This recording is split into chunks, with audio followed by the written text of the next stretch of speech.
Hi everyone, Jeff Appleby here. It is July 2023. We're at the beautiful Kits Beach. Where else would you want to film on a day like today? Today's update is going to be pretty short, sweet, and I think very valuable for anyone who's been on the sidelines or really wants to know what's happening in the market. And we're going to cut through some of the headlines that I think are confusing and misleading. And the first one we're going to start with is residential sales increased 21% last month compared to June of 2022. Sounds pretty hot. To be honest, it wasn't. June of 2022 was a very slow month. Sales were tumbling last year.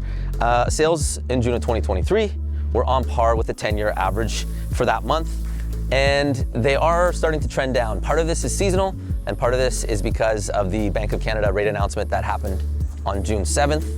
It was a bit of a shift in the Bank of Canada's policy. They were on a pause. It looked like they were going to start lowering rates, and suddenly there is a push back upwards.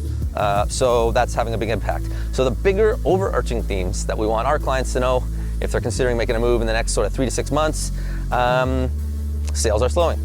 That's the first. So are they collapsing? No. We're still seeing some multiple offers and a decent amount of buyer activity, but it is slowing. The second part is that inventory levels, for the first time in quite a while, were quite healthy in June of 2023. It was about on par. New inventory was about on par with the 10-year average for that month.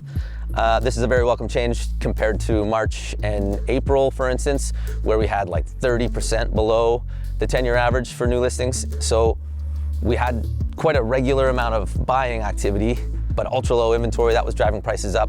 Now those two things seem to be shifting, which is going to be a very good dynamic for buyers. So what does this look like on the ground?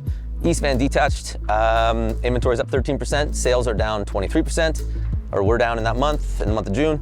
Downtown condos, inventory was up 1% and sales were down 18%. So these two factors are essentially resulting in a moderating market, less competition.